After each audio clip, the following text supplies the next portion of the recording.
So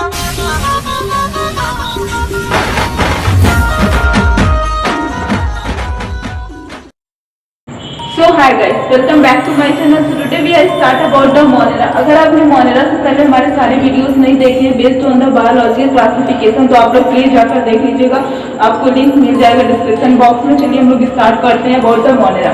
तो Monera होता क्या है, देखिए Monera जो होता है ये जैसे क्लासिफिकेशन का ये मतलब जैसे 5 नंबर क्लासिफिकेशन का एक क्लासिफिकेशन है वो जो साइंटिस्ट ने किया था। और किन साइंटिस्ट ने क्लासिफिकेशन किया था? Linnaeus callus. लीनियस कॉलस कौन थे? एक फादर ऑफ क्लासिफिकेशन के बहुत ही फेमस साइंटिस्ट है क्योंकि वो उनको हम लोग फादर ऑफ क्लासिफिकेशन कहते हैं। तो चलिए बात करते हैं अबाउट द Monera। Monera के बारे में अगर हम लोग बात करें तो ये कह सकते हैं कि Monera में किस टाइप की सेल होती है, Monera में कौन से टाइप की सेल पाई जाती है। हमने आपको मतलब कि Monera टॉपिक स्टार्ट होने से पहले पिछले वीडियो में बताया था कि 2 टाइप की सेल्स होती हैं, prokaryotic type of cell and eukaryotic type of cell.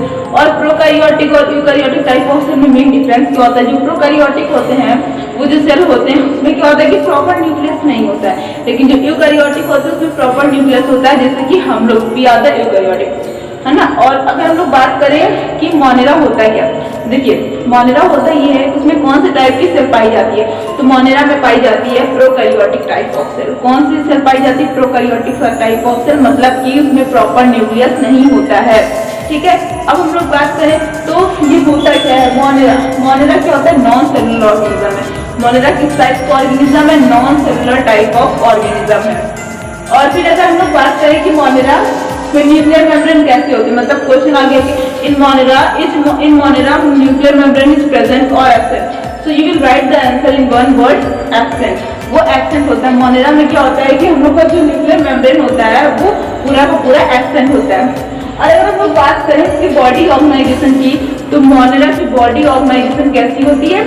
Cellular होती है। कौन कैसी होती है उसकी बॉडी ऑर्गेनाइजेशन? वो पूरी मतलब सेलुलर होती है। अब अगर हम लोग बात करें कि Monera होते कैसे हैं, जैसे कि Monera में क्या होते हैं कि सारे बैक्टीरिया आते हैं और bacteria are the sole members of Monera। Bacteria मतलब Monera में हमारे सारे के सारे बैक्टीरिया आते हैं और बैक्टीरिया होते क्या है? Monera के सोल मेंबर्स होते हैं। बैक्टीरिया जो है Monera के सोल मेंबर्स होते हैं। तो एक क्वेश्चन आया था, किसमें आया था, मतलब एक क्वेश्चन आया था आपके नीट में, उसमें लिखा हुआ था कि क्वेश्चन दिया गया था कि मोस्ट अबंडेंट माइक्रो ऑर्गेनिज्म कौन सा है। क्वेश्चन था कि मोस्ट अबंडेंट माइक्रो ऑर्गेनिज्म कौन सा है। ये बहुत ही इंपॉर्टेंट क्वेश्चन है, तो आप लोग आंसर लिखेंगे कि मोस्ट अबंडेंट माइक्रो ऑर्गेनिज्म जो होता है वो होता है हम लोग का Monera। लेकिन अगर आपने Monera लिखा तो आपके पास कोई प्रूफ होना चाहिए Monera मतलब कि होता कैसा है। वो हेटेरोट्रॉफ होता है, ऑटोट्रॉफ होता है या पैरासिटिक होता है। तो आपको ये पता होना चाहिए कि वो ऑटोट्रॉफ, हेटेरोट्रॉफ और पैरासिटिक तीनों होता है। कैसे होता है? देखिए इन तीनों की एक कंडीशंस होती है।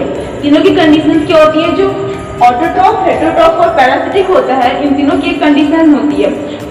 जो ऑटोट्रॉफ होते हैं वो अपना फूड खुद बनाते हैं in the presence of the sunlight, लेकिन जो हेटेरोट्रॉफ होते हैं वो पूरा का पूरा दूसरों पे डिपेंड होते हैं, जैसे कि हम लोग होते हैं, हम लोग प्लांट्स और एनिमल्स दोनों पे डिपेंड है पूरा का पूरा।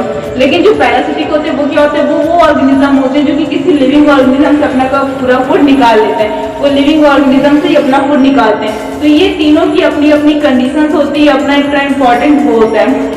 अब अगर हम लोग बात करें कि जो Monera होता है इसमें मतलब कि क्वेश्चन बहुत ही इंपॉर्टेंट एक आ सकता है कि मतलब ये Monera तो फर्स्ट में अगर पूछ लेगा तो किसी में इज Monera पैरासिटिक तो you will right yes true. अगर ऑटोट्रॉफ तो यू विल राइट ट्रू। अगर आया heterotroph you will right true. अगर पूछ लिया गया कि इसमें तीनों होते हैं या नहीं तब भी वो ट्रू होगा।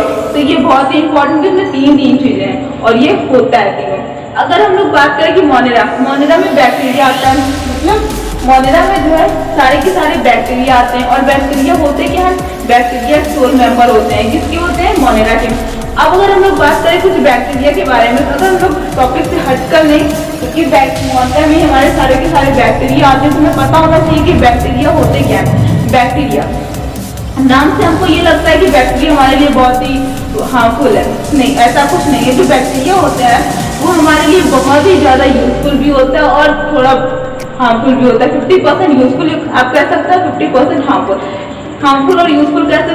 जैसे कि कर्ड, ये हमारे लिए कितना यूजफुल होता है और इसमें मतलब कि बैक्टीरिया पाए जाते हैं। तो बैक्टीरिया हमारी बॉडी के लिए इम्पोर्टेंट भी है और इनफैक्ट डिजीज भी कॉज करता है। तो देखिए अगर हमारी बॉडी में साइंटिस्ट ने चीज प्रूव कर दिया कि हमें पता था कि हमारी बॉडी में सबसे ज्यादा सेल्स होते हैं, लेकिन साइंटिस्ट ने चीज प्रूव कर दिया कि हमारी बॉडी में सेल से ज्यादा बैक्टीरिया पाए जाते हैं। और जो बैक्टीरिया पाए जाते हैं वो क्या होते हैं, बैक्टीरिया जो पूरे पूरे क्या होते हैं, जो है मतलब कि सेल से भी ज्यादा पाए जाते हैं। बैक्टीरिया जो है तरह तरह के बैक्टीरिया होते हैं, तरह तरह की डिजीज कॉज करते हैं, तरह तरह की डिजीज होंगी, तरह तरह के उनके लिए जो मेडिसिन बनेंगे। तो ये होता है बैक्टीरिया कुछ अपना इंपॉर्टेंट रोल हमारी बॉडी में। अब अगर हम लोग बात करें तो बैक्टीरिया क्या होता है कि जो इसका काफी सारे इसके टाइप होते हैं, मतलब बैक्टीरिया के 4 टाइप होते हैं। और अभी तक हम लोगों ने स्टार्टिंग में क्या पढ़ा था, 2 टाइप, और वो 2 टाइप था arc bacteria, you bacteria. You bacteria थोड़ा न्यू है, आर्क बैक्टीरिया बहुत ही पुराना है, एटलीस्ट 3.5 बिलियन साल पहले ये आ चुके, और ये हर जगह पाया जाता है, जहाँ लाइफ पॉसिबल है वहां भी और जहाँ इम्पॉसिबल है वहां भी। अब हम लोग बात करते हैं 4 टाइप ऑफ बैक्टीरिया। अगर हम लोग 4 टाइप ऑफ बैक्टीरिया की बात करें तो पहला होता है कॉकी बैक्टीरिया। कॉकी बैक्टीरिया क्या होता है, जो कॉकी बैक्टीरिया होता है ये थोड़ा बहुत बॉल शेप का होता है, फुटबॉल होता है वो उसके शेप का होता है। कॉकी बैक्टीरिया पूरा का पूरा फुटबॉल शेप का होता है। और ये पाया कहाँ जाता है, ये हमारे नेक में पाया जाता है, हम लोग के गर्दन के पास पाया जाता है। ये हम लोग का कॉकी बैक्टीरिया रॉड शेप का होता है, मतलब बॉल शेप का होता है, और हमारे नेक में पाया जाता है। अब दूसरे टाइप ऑफ बैक्टीरिया की अगर हम लोग बात करें तो वो कैसा होता है, तो दूसरा टाइप ऑफ बैक्टीरिया हम लोग का स्पाइरेला होता है। जो स्पाइरेला होता है थोड़ा स्नेक शेप का होता है। आपको पता है कि स्नेक का शेप कैसा होता है, तो देखिए जो स्पाइरेला होता है वो स्नेक शेप का होता है, मतलब कुछ ऐसे ऐसे होता है स्नेक शेप का। और जो हम लोग का कॉकी बैक्टीरिया होता है वो ऐसा होता है। और देखिए एक मेन चीज यहाँ पर ये है, जो आपका स्पाइरेला होता है ये कहाँ पर पाया जाता है, स्पाइरेला आप लोग का मेनली कहाँ पर पाया जाता है, ये आपके इंटेस्टाइन में पाया जाता है, क्योंकि ये स्नेक शेप का होता है ना। और आपको खुद से आइडिया लग गया होगा। और जो ये होता है पूरा पूरा बॉल शेप का होता है, तो ये कहाँ पर पाया जाता है, हम लोग के नेक में पाया जाता है। तो ये क्लियर हो गया। अब तीसरे टाइप ऑफ बैक्टीरिया की अगर बात करें तो वो होता है बेसिली। बेसिली जो होता है ये रॉड शेप का होता है। किस शेप का होता है, रॉड शेप का होता है। बेसिली पूरा का पूरा रॉड शेप का होता है। और ये पाया कहाँ पर जाता है, ये हमारी इंटेस्टाइन में पाया जाता है। और जो स्पाइरेला स्नेक शेप का होता है ये भी वहीं पाया जाता है। और फिर अगर हम लोग बात करें चौथे की विब्रियो, तो ये थोड़ी टेल सी होती है, मतलब टेल सी ऐसी कुछ होती है, ये जो है टेल सी होती है। अब हम की बात करें बेसिली जो होती है रॉड शेप होती है, तो मेनली कहाँ पर पाई जाती है, इसका मेनली प्लेस क्वेश्चन में आया था कि जो हम लोग का कितने टाइप ऑफ बैक्टीरिया होते हैं, तो आपको पता होना चाहिए। Cocci bacteria, spirilla bacteria, bacilli and vibrio, 4 हो गए। अब चारों के शेप कैसे होते हैं, कॉकी बैक्टीरिया बॉल शेप का होता है, नेक में पाया जाता है। फिर आप